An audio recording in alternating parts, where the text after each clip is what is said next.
Hey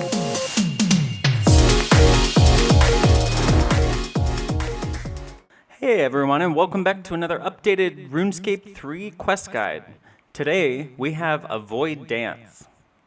This is an experienced members only quest, and the skill requirements are 46 Hunter, 47 Construction, 47 Mining, 48 Summoning, 49 Herblore, 52 Woodcutting, and 54 Thieving.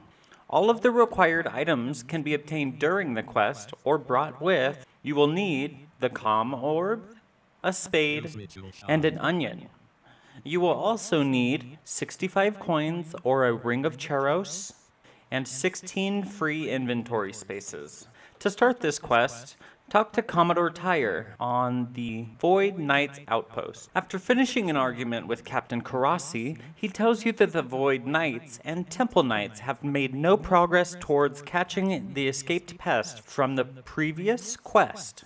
Tyre proposes to send you, Karasi, and Jessica to track down the escaped pest, and talk to Captain Karasi, who asks you to meet her at Port Sarim Dock. Make your way to the Port Sarim Dock by using the lodestone, and speak to Captain Karasi. With no leads on the pest's whereabouts, she asks you to speak to the locals and find out if anyone has seen anything out of the ordinary. Speak to Captain Tobias nearby, who mentions that he hasn't noticed anything strange, but the fishmonger claims that something has been damaging his fish barrels lately. Head over to Garant's Fishy Business, just north of the lodestone, and speak with its owner, Garant.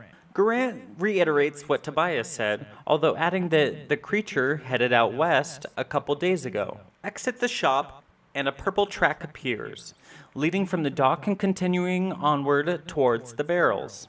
Follow the track, searching the bushes, plants, and stones in the shown order until you find a mound against the north side of the Rusty Anchor pub.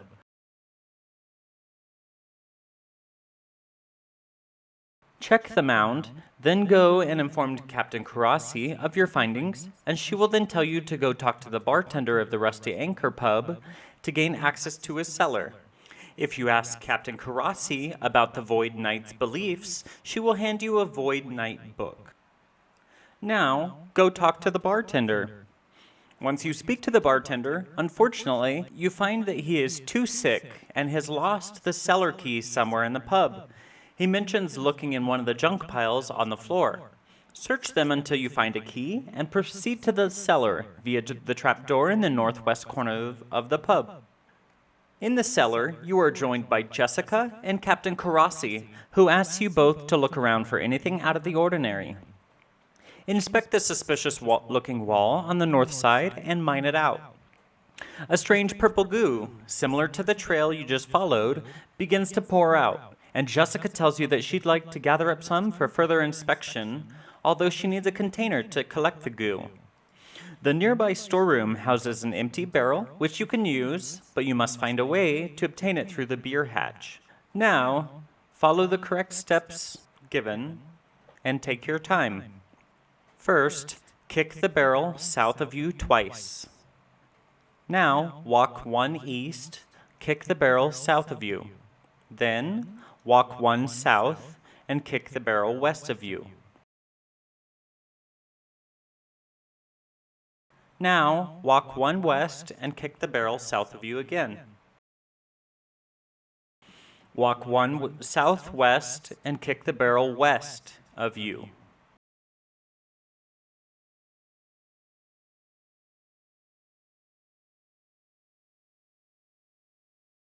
Walk 1 northwest and kick the barrel east of you twice.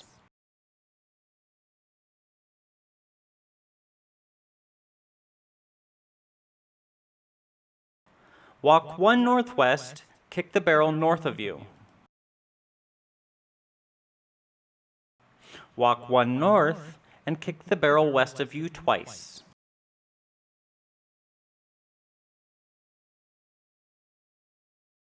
Walk 1 west, then kick the barrel south of you 3 times.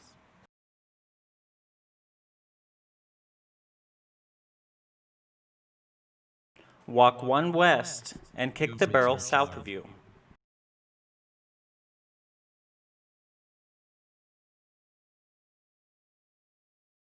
Now, go to the other side of the barrel you just kicked, 3 east and 1 south, and kick the barrel west of you twice.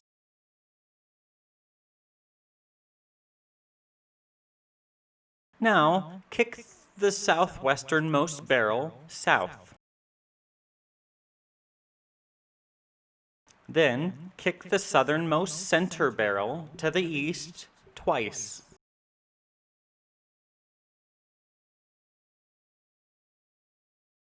Walk 1 east and 2 north, and kick the barrel north twice.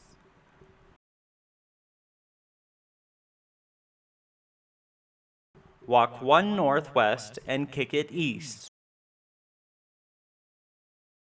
Walk to the east side of the southern middle barrel and kick it west, then kick it north from the south side.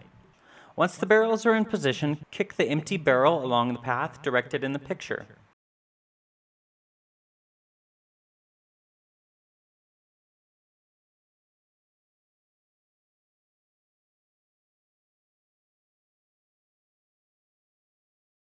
After Jessica has collected the samples needed, Captain Karasi instructs you to talk to the bartender and explain their business in the cellar.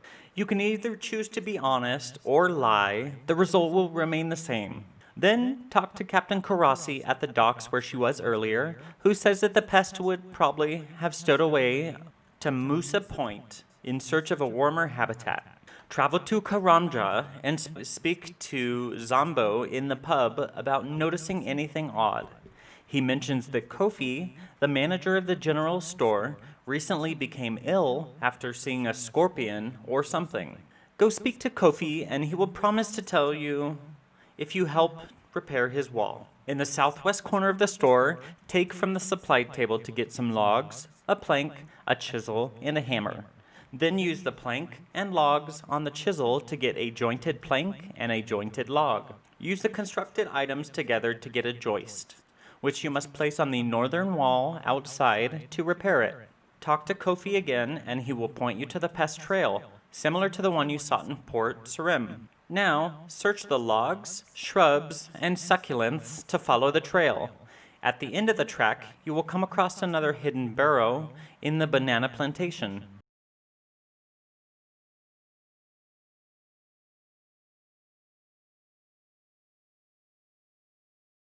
You are joined by the women who suggest you search the hole for more clues. Investigate the mound to get some wood shards, which Jessica identifies as waxwood. She tells you to meet up with Romick at his crafting store in Remington, while they go see the chemist about the goo. Before traveling to Remington, make sure you have at least 16 free inventory spaces and the waxwood shards still in your inventory. Head over to Remington and speak to Romick about the waxwood. Apparently, he recently delivered a large order of boxes made of the waterproof waxwood to an unknown buyer in Falador. If you misclick or log out after giving the sample to Romick, you will have to return to Musa Point where Jessica will give you more. After learning about the waxwood, go to the chemist's house to the west and speak to Captain Karasi and then with the chemist. He requires you to help him analyze the purple goo with different reagents in his laboratory. On the top right of the screen is a chart of 5 recipes, each combining 2 substances to obtain a third. All of them are in the form A plus B equals C. The ways in which they can be combined can vary from player to player, so please be aware. On the top left of the screen is a chart showing the current state of the machine in 3 specifications: heat, power, and stability. It also shows a current ingredient, either A or B, and a desired result, which is C. After short intervals of time, both of these factors will change. Refer to the recipes on the top right to see what ingredient must be added to the current one to obtain the desired result. To perform the analysis, players must add the required ingredient from their inventory to the hopper, and while doing this, the machine may become unbalanced with heat or pressure, indicated by the top left table. If you run out of supplies, you can take more from the component box next to you. To increase the power, Use the increased power on the flywheel. To decrease power, apply the brake on the flywheel brake. To increase the heat, stoke the furnace. And to decrease the heat, open the furnace vent. If all parts of the machine are continually kept in balance and the correct ingredients are added when needed, the machine eventually reaches 100%. If not, the machine explodes and players need to start the analysis again from the beginning. After completing the puzzle, speak to the chemist.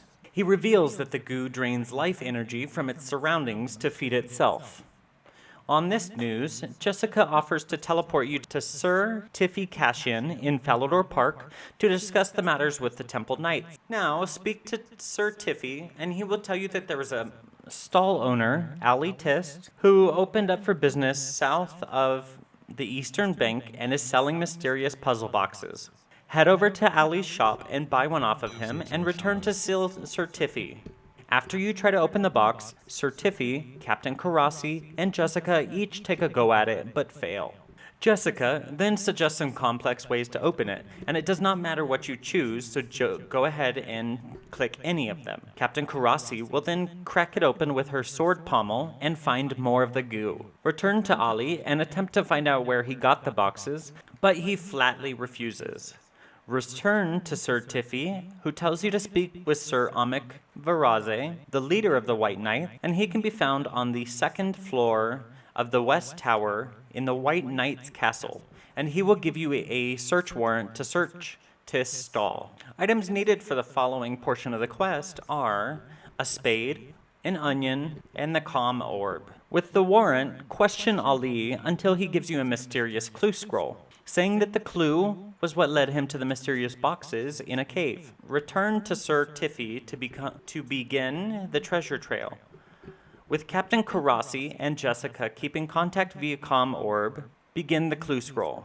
The first clue is a map, the location of which is south of the wheat field, west of Falador, and south of Taverley, and north of Nora T. Hag's house. The clue you will receive will read, south of a city, east of a guild, there wanders a fellow whose path went astray.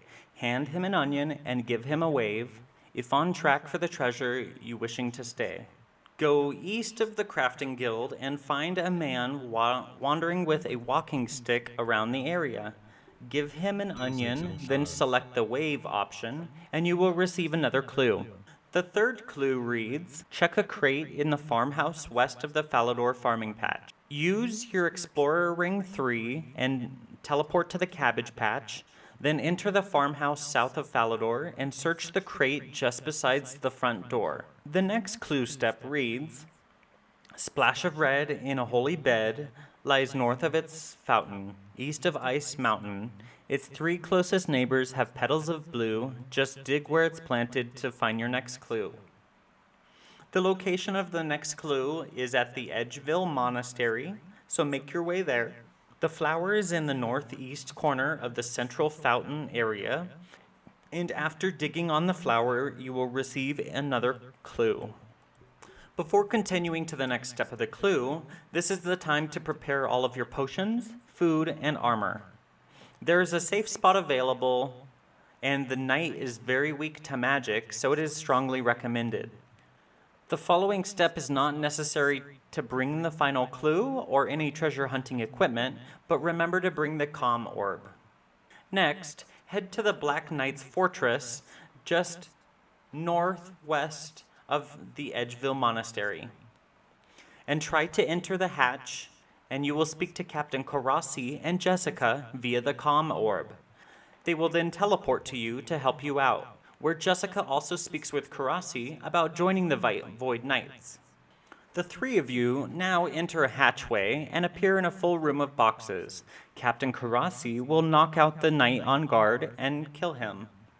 Speak with Captain Karasi, and she will try to enter the next room, although the Black Knight doorkeeper will stop her as she does not know the password.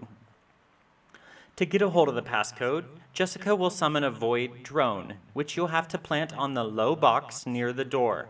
Sneak your way over without being seen, and plant the bug and wait for a worker to go through the door.